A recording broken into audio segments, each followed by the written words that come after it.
Hello guys, welcome back to another video. My name's ChiefDog74 and let's get into this one. But we're going in straight away because we are here on Gran Turismo Sport then, and as the Gran Turismo Sport player would know,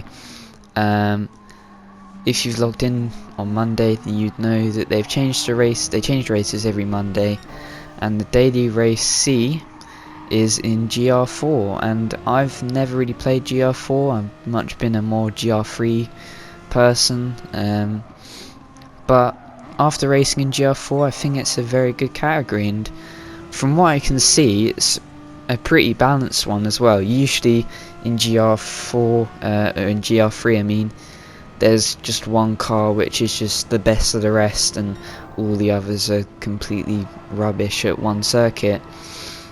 But this time in Gr4 there was a good mix of cars, to be fair. I've chosen the Megane Trophy. The 4C Alfa Romeo is the best one from what the timing sheets say, but there was one guy which was about 7th the last time I checked, and he was in the Megane Trophy.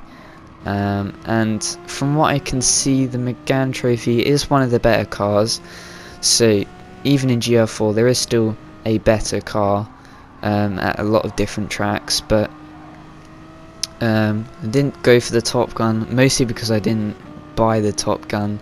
I already had the Megane Trophy, and in the background it was just a lap so I could do the intro, and after a bit of grinding you can see I did get my time down to 1 minute 30.536 under my record thing. It's not pole position as you'll see, but I'm not too fussed about being in pole position. As long as I'm in the top 5 I'm pretty happy, and as you can see we're waiting to get into a match here, and here we are in a match then. So you can see the guy in first was using the 4C, and then we had a Megane Trophy. Then interestingly we had a Volkswagen Scirocco. I don't know how you say that one, but still an A car. And then there was me in the Megane Trophy. So there's a guy behind and a couple of others. So it was very mixed, but that's always good, I guess. And as you can see I have gone up to C in DR and I'm still in S. If I look at my what's its name, my stats on Kudos Prime, I think, that's a website which shows all your stats. I'm up to 7,025 performance after this race. You can see for this race, daily race C, there is a 2x fuel depletion and 6x tyre wear. We won't have to worry about fuel depletion in this race at all, but the tyre wear, you can go to the end, but you get a time penalty, so you have to at least make one pit stop and you'll go on to the racing mediums. You start on the racing mediums, you can't choose what tyre you go on, and you'll finish on the racing mediums, albeit on a different set. So here we are to start then. At the time, and still now, my SR is S99 out of 99. So I'm in the cleanest lobby possible for my driver rating. So let's get started with this race then. Into P4 we are. This is mostly going to be an unedited race, which is why it's kind of a bit long. But into turn 1 here, you can already see the guy in front a little bit slower out of that corner. That's kind of fine though. Really slow out of that corner though. Cuts a bit off and touches the grass, which is never good. I did think about a new move, but in the end I've learnt this wasn't my first daily race C for this week. I had done a few more, and I'd learnt that the more you fight, the more you get slowed down and the less good chance you get of a position. So sticking behind this guy for the moment. Up ahead you can see the Megane Trophy going for a move into first, ends up pushing the 4C out, so unfortunately the guy that was in pole position is forced out. Then we have our Volkswagen friend pushing the Megane out a bit. I try and go round the outside into this corner, and in the end he leaves me no space, and it is a spinner for me. So really frustrating. Down into 7th now. You could hear a bump there, but I think the ghosting just about got out of the way of the guy in 6th. But now you can see behind me is Captain Box, so, or Captive Box, not Captain Box, Captive Box. He was the guy in 1st, so both of us having misfortunes here, both British, both misfortune. And now on to lap 2. We can see ahead there's a bit of a scrap between the McLaren and the BMW. BMW gets pushed out wide by the McLaren, and that is his race, well, potentially completely over. We tried to make a little move with the 4C, but in the end back out of it. McLaren goes very wide here though, and that leaves 3 of us up into a lot better position than he is now. So up behind the 4C, didn't take that corner as best as I could, which does invite the guy behind to catch up a bit. He's in the Mazda. So yeah, like I said, a lot of variety. If this was a Gr4 race, you would have seen probably most people using the same car, especially within the top 5-10 or so. Probably will be using similar cars. But right now it's just about staying behind, trying to catch up, setting in decent laps, and just making sure we do not break the slipstream range. You can see ahead that the 4C is now attacking another Megane trophy. Forced a bit out wide by this Megane trophy. Keeps it together though, so they're still alongside, so there's a nice little battle here. For 4th, where I started, and in the end the 4C has to back out, but Megane trophy holds him up a bit here, so 4C tries to go down the inside here potentially, and well, he brakes a bit early for me. I usually brake a lot later, and so with respect I slowed down a bit. It kind of helped him in the end because he kept in front, but it did invite this Stag guy 250, which I have to say was a very nice driver. He does look to see if he can get in the action a bit here, so it's almost a 4-way fight here if I can catch up. But as you can see with the gap, I'm drawing him in a bit, so if they keep fighting then I will be able to get in here. And as you can see, the Mazda is slowed here, so we try and go for the move down the inside, and we do get it in the end.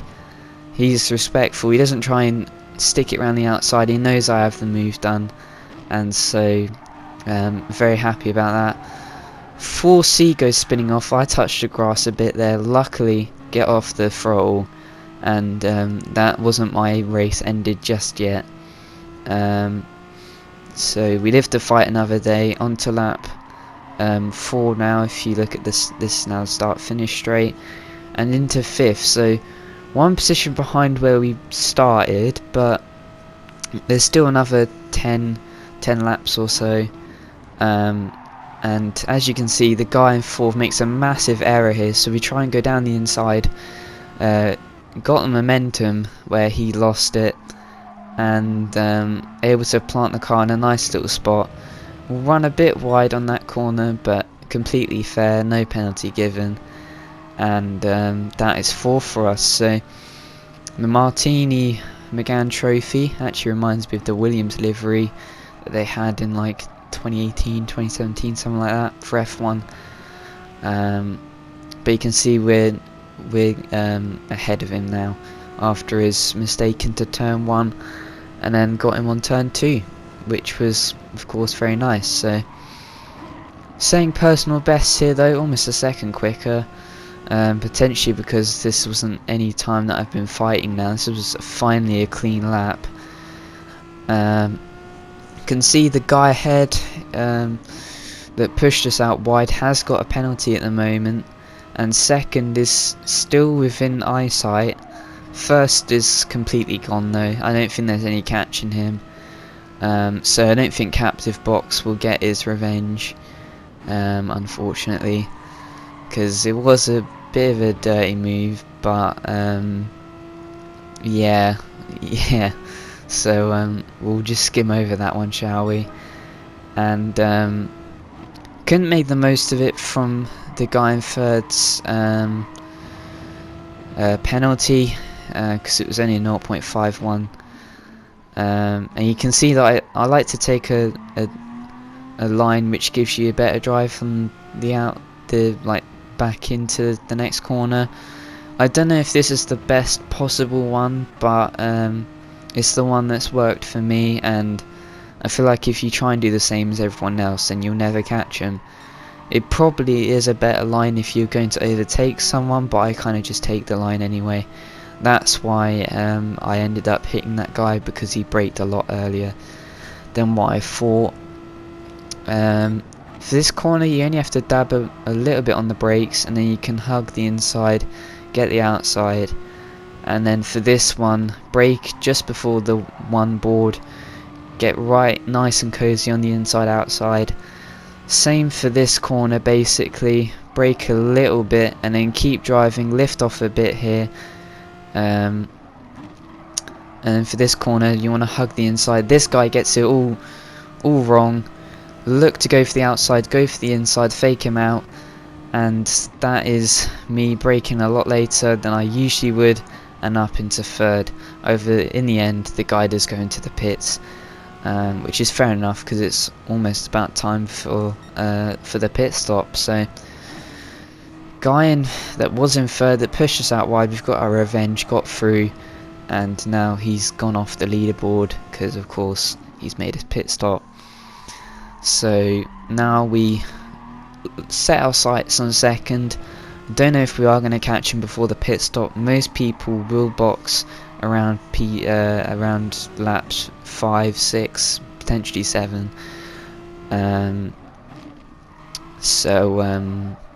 Yeah, we're up behind the Gran trophy still. He's in a default livery. I did make a livery for this car, which I'll show off at the end. And I thought I might as well make one for this car because it is a car that I'm going to probably use a lot if I'm in Gr4.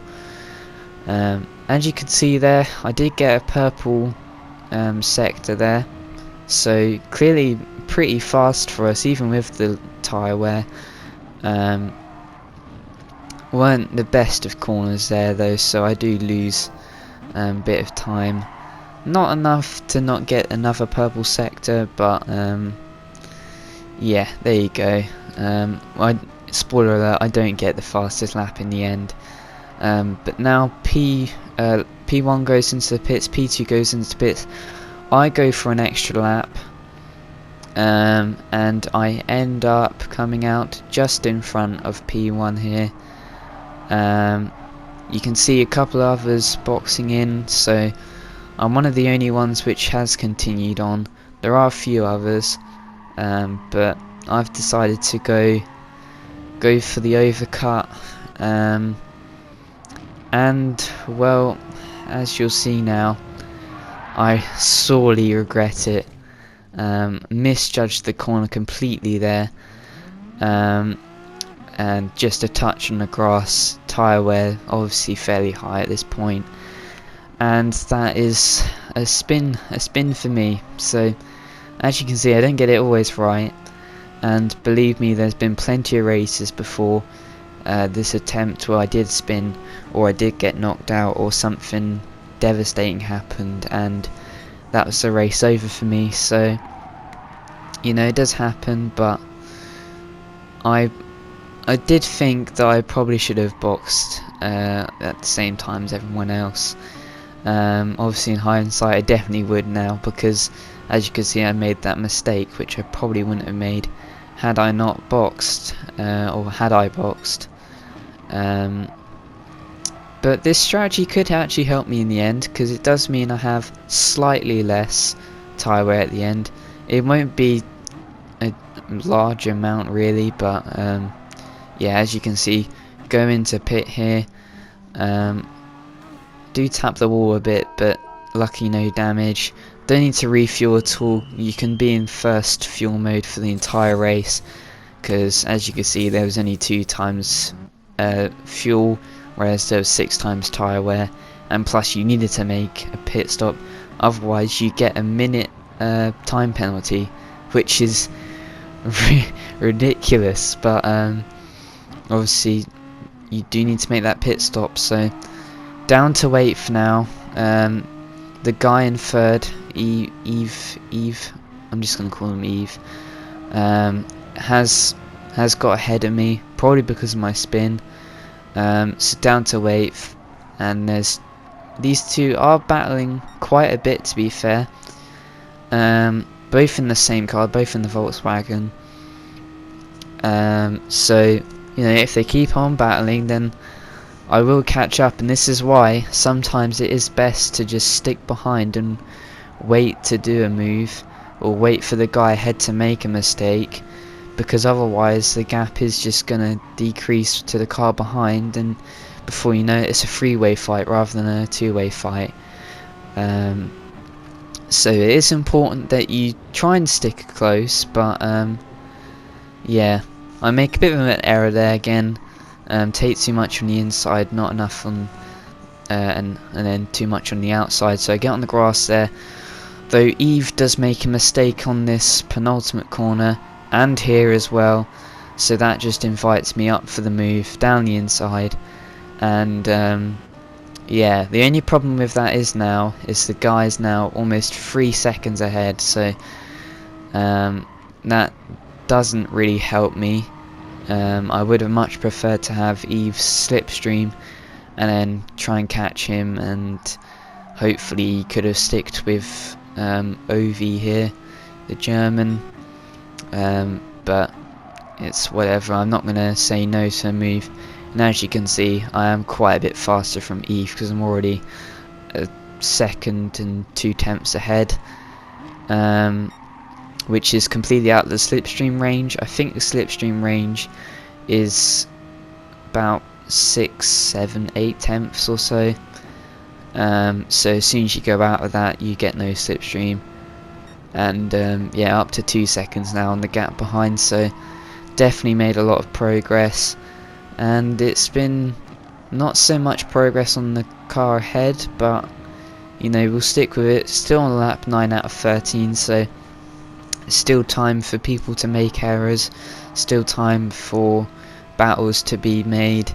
And as you can see, the guy in 6th, OV, has caught up to Beachcomber. I don't know how to say some of these names because they're so weird. But the guy, there was actually a guy pitting in now, so making a late pit stop to say the least. And that does invite us up into 6th now. Lucky number P6. Well, potentially lucky, who knows. So on to lap 10, and still trying to catch these guys ahead. I'm hoping that they do make a bit of a battle. Potentially they could push each other out wide and ruin each other's race, but I kind of doubt that a bit as well. But we'll see. You never know in Gran Turismo, never say never in motorsport. And as you can see, they are luckily fighting because I have decreased the gap a bit. Not so much on this corner because I did make a bit of a rubbish one there, but pretty right corner here. And well, actually the time still goes up, so maybe it wasn't all right corner. But yeah, so lap 10 as I said, and still taking that line. I don't know if it's the correct line at all. I didn't watch anyone. That's definitely not the correct line. That's tyres on the grass cutting across a bit. But as you can see, the cars up ahead are fighting now. So they are slowing each other down, which always is nice for me. The more they fight, the more I can catch up. And still setting personal best times, so clearly still in it. guy ahead does get forced out wide here, so OV does get into 4th, but Beach over here does end up on the sand, which can really affect your race. As you can see, already down the gap to 1.7, 1.6 now, 1.5. So their fighting has cost them quite a bit now, and I am starting to get into range 1.1 now, almost within slipstream range here. So you know, they do need to be wary of me. I have caught up now, but at the same time, of course, Ovi has got away a bit here, so it is going to take a bit of luck here to try and get past him. But almost within touching distance of the slipstream range for car number 5 here. Well, actually, I think his number's number 6, but 5 for P5 for him. And I take that corner lovely again. So now we are in the slipstream range. The guy in second does end up pitting now, so could this end up being a four-way fight? He was in second, so we'll have to see where he exits. So he does exit in P3, so he's just ahead. So P3 is within sight distance. Beach gets it all wrong though, and I have to make some very, very quick reactions to make sure I do not get hit by him.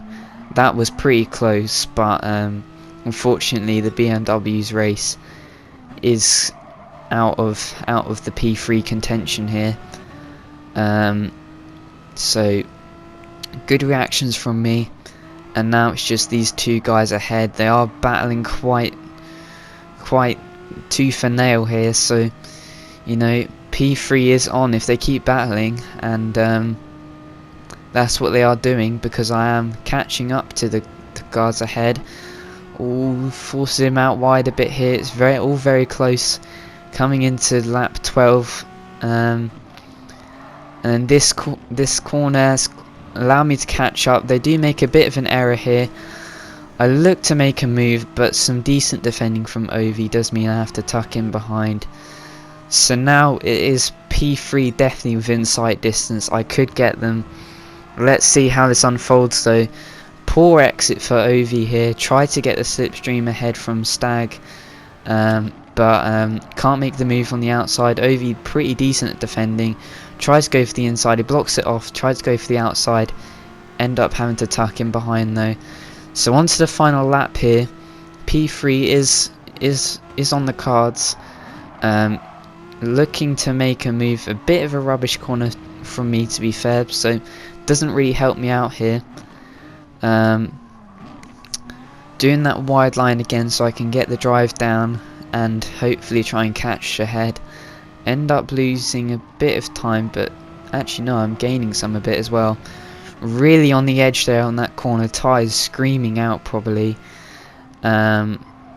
Doesn't look like P2 is going to be possible, but P4 goes off. He goes off at the final corner. Well, not the final corner. That'd be the final corner if it was the Indy track. But off at that corner there. So P4 is for me now. P3 looks to be out of contention though. I am catching him a bit though, so never know. He goes wide here, gets a bit on the dirt. So his tyre shouldn't be that bad because he did pit fairly recently, but he goes wide here and he's off. He's completely off, so that has got me into P3, and that is a brilliant result here. Not going to get P1 or P2. They're long ahead, 6 minutes ahead. Not 6 minutes, 6 seconds. If it was 6 minutes ahead, that would be horrendous for me. Yeah, it'll be P3, so I could have got better at the start, but I think it was a hard-fought, well-earned P3, and it was ahead of P4 where I started, of course. And as you can see, there were a few people which forgot to pit or decided not to pit, and they have paid the price here because now they do get that minute time penalty. So you did see, so Beach was like P5, now he's down to P12 after that. So it does show you do need to make your pit stop, otherwise you will end up worse off. So there's P3 for me though, one position raised, but I still think that's a brilliant result, and especially because I spun at turn, I can't tell you the turn, but I spun at the start, lap 1, forced out wide, so to come back and to get that was pretty nice. So as you can see, everyone's driver rating did go up, so, and everyone of course was still in C. So but like I said, if I bring up the page again, you can see that I've got a performance, or you can't see, I'm going to have to tell you, but performance of 7,025 and a sportsmanship rating of 99. So the 7,025 is in the top 22%. I think that means the top 22% of C. I wouldn't expect the whole world. And I do show the daily spin. Pretty rubbish one though, a Mazda Roadster S. But it's whatever, it doesn't really matter that much. So yeah, it was an interesting race. I thought we weren't going to do so well. This was the livery that I used. Let me know in the comments if you think that I should upload this one. I didn't end up uploading this one because I took some time on it, but I've definitely taken a lot longer on some of these other liveries. But I didn't want to use the classic yellow on the Megane that everyone uses. I wanted to go a bit different, so I went with red, and then you could see some tints of white, and Michelin being the main sponsor was blue, so kind of the French colours, which of course fits Renault because they're French if you didn't know. Yeah, so this was the livery. Let me know if you think I should upload it, or if it's only alright to you. It doesn't matter, be honest. I think it's an alright livery. It does the job. It clearly gains 10 miles per hour. That's why I did get into third. Yeah, so I hope you guys did enjoy this one. I definitely enjoyed it. I know it's a bit of a one-off video, and I did want to say a bit of a sorry to not keeping my promise at the Imola and the Portimao. So this was kind of a sorry note, but I hope you did enjoy this one. I definitely enjoyed this one. We'll see if I end up doing more. I don't know if I will, but this might be the second to last video that I ever do on Gran Turismo, who knows. So if you did enjoy this one, be sure to hit the like button. If you like all of my content, including Gran Turismo, you want to see the F1, don't worry, that is coming, and the Elite Dangerous video, Rocket League video, all coming up. Comment and if you enjoyed below, but till then, it's been Chief Dog 24, and I'll see you guys next time.